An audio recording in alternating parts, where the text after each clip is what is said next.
Welcome back.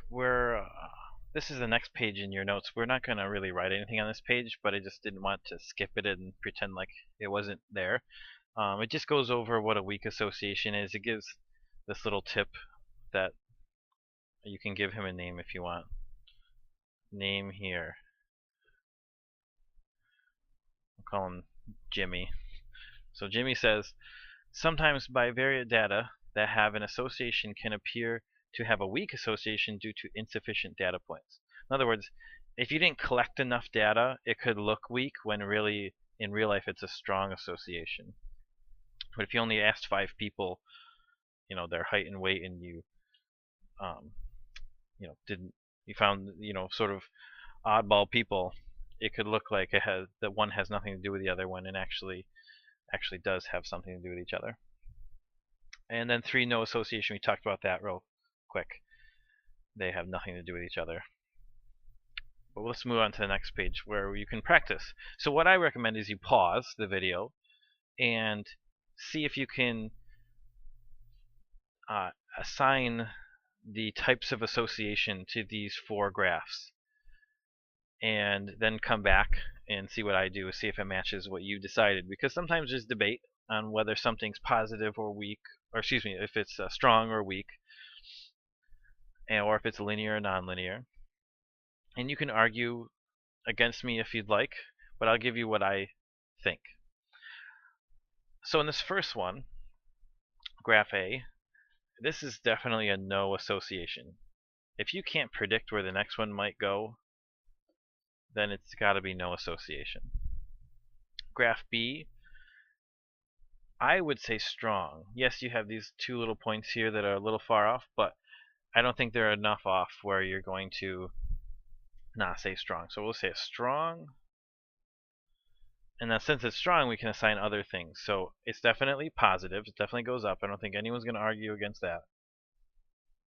And I would say linear. I don't think these couple points here change that. So linear. Graph C, now they're really clumped. It's almost like I don't even know, like a potato. It kind of looks like a potato. But I would definitely say weak. There's not enough. It doesn't go long enough to really be able to tell if it's strong. It is positive. I think you could definitely argue that it goes upwards, even though it's kind of hard to tell. And linear. Now there's probably where you can have the best argument for nonlinear, but I'm going to still say linear. But again, when something is weak, these become you're less sure of those things when you have a weak association, and that's part of it. It's heading towards no association, which you wouldn't be able to say positive or linear at all.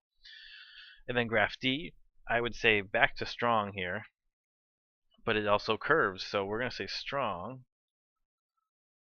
We're going to say nonlinear. Notice I left the middle out because it's different this time. It's definitely negative. So this is a strong negative nonlinear relationship. Sort of slows down as you go along the x-axis.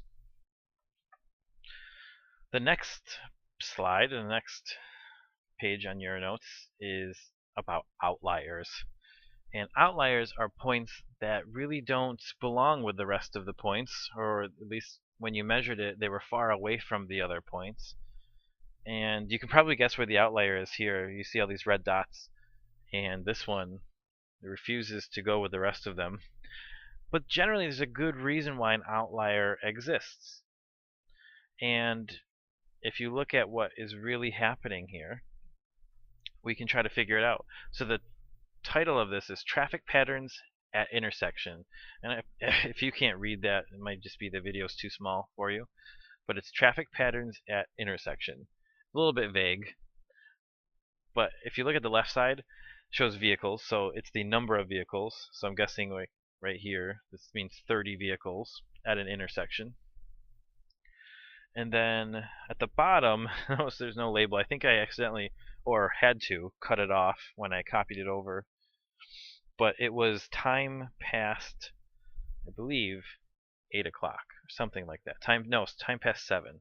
So can't write that all down there very well. Time past 7 a.m. We'll say that. So that means at 0 it's really 7 o'clock. At 15 it's 7:15. Just to understand what's happening here. So as we go, I'm guessing they're measuring multiple intersections. So when you're looking at these 3 dots, that's 3 different intersections. One of them has 10 cars, one of them has 12, and one of them has 13 cars. And then at 7:30, the same kind of thing happens. One has 15, one has 17, one has 18. And it just keeps going up. The later we go in the day, the more cars at every intersection there is. At 60 minutes, which would be 8 o'clock, it's even more. And at 8:15, that's the peak. But then it drops off. So you might be asking yourself, why would it just drop off? Why wouldn't it keep going? And you can probably guess, if you take a minute to think about it, if everyone's headed to work at 7 a.m. in the morning, if everyone has to be at their job at 8 o'clock, which is the normal time for a 9 to 5, well, that doesn't make sense, 9 to 5 job, so 8 o'clock or 9 o'clock, but a lot of jobs start at 8 a.m. in the morning. So that means everyone's on the road between 7 and 8, especially if you're driving a long time. So it makes sense that at 8 o'clock, it would just be horrible because everyone's trying to get there right on time. But then everyone's at work. So it drops off significantly. And my guess is it would drop off even more if it kept measuring beyond that. So outliers sometimes make sense like this, and sometimes they don't. But you have to know the variables involved. Alright, we're going to get into how you actually graph a scatter plot. And this is the way it's going to be given to you a lot of the time, right here. So this is data. This is data that someone collected. In this example, the data means nothing because they just say X and Y. So if you felt like it, you could say X is something and Y is something. But for now, we're just practicing plotting points, because they're going to have weird scales. So if I look at this side, these are my Y values. And it looks like big chunks that go up 50 each. But if I break it down, they actually go up 10, then 20, 30, 40. But I'm not going to keep writing all that because it just gets annoying. But now I know every block goes up 10. If I look along the bottom, it's a little bit trickier. They actually go up by 3s. 3, 6, 9, 12, 15. That's going to be really helpful when I plot points that don't use these numbers. So X and Y, this is my first dot. And by the way, there's 2 sets of them simply because if they extended it right here and they kept going, they just run out of room. So instead they just make a whole new box, a whole new table. So my first point is 1036. So I look at the bottom, I gotta go right first. 3, 6, 9, 12, it's between there, right? So right after 9, I'm right about here. It's probably hard to see. And then 36, I go up 10, 20, 35, I don't know, right about there. You can disagree with me if you'd like, but you get it as close as you possibly can. We'll do one more, and then I'm going to pause the video, do the rest, and they'll all just appear magically. So you can do the same, and hopefully they appear magically in the same way that they did for me. 20, 60, here's 15, 16, 17, 18, 19, 20, 21, so we're about here for 20. And then 60 is going to be one past the 50 right there. Alright, so I'm going to pause it. They'll all appear in 1/2 second. Shazam, that was fast. So hopefully they look like yours. They kind of clumped. There was kind of pairs of them. There's 3 at 30, but most of them have 2. And I don't see any outliers, so we don't have to worry about that.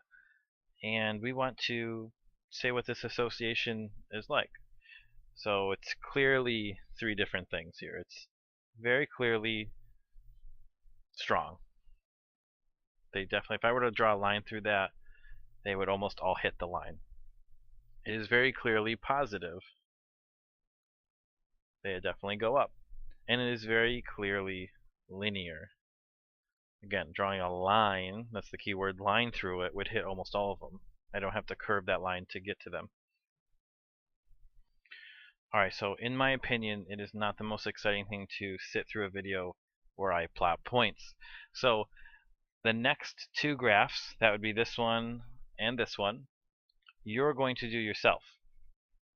So in the same way we graph the others, you're going to graph these, but I'm going to help you set up the scale of this first one first, just so you can see what's involved in setting up a scale.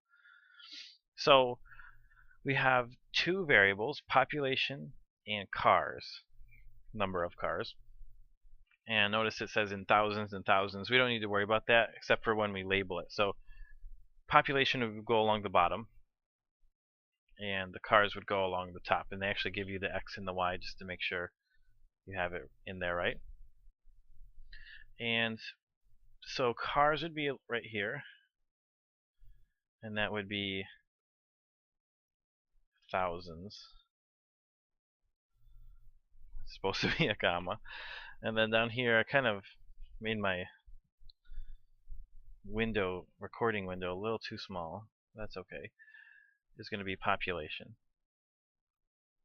You don't have to write it like I wrote it. You have some room underneath. And that's also in the thousands. Now, looking at my Y's, they go from the smallest one being 1. I have a couple of them. The biggest one being 32.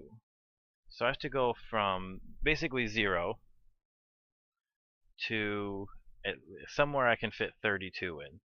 So I'm looking at my scale here, and maybe just going by ones would be the trick. So this would be 5, 10, 15, 20, 25, 30. I think that'll do it, and that's okay because that 32 I can fit. I can squeeze in 2 above that top part. I don't want to make it any smaller and have it all squeezed in. So let's say 5, 10, 15, 20, 25, and 30. And then population. The lowest one looks like it's 10. And the highest one looks like a 40. So I definitely have to include between 10 and 40. So if I were to make this 10, I could go 20, 30, 40. So this one looks like it was set up nicely for me. So I can try to squeeze my 10 in there, 10, 20, 30, and 40. Yours will look a lot better than mine. And then you start plotting away. So you're going to have to decide how you want yours set up on this other one. Again, look at what kind of range you have to fit in for both the X and the Y, and make your scale appropriate for those values. So good luck. I'll be checking for these two for sure when I check for your notes, and it'll be a really easy thing to check because all your dots will just match my dots. Alright, good luck. Oh, and I almost forgot, please include whether it's strong, weak, or no association. If it's strong or weak, say if it's positive or negative, and then also say if it's linear or non-linear. So that's an easy thing to do to end this, and I'm done. Good luck, I'll see ya.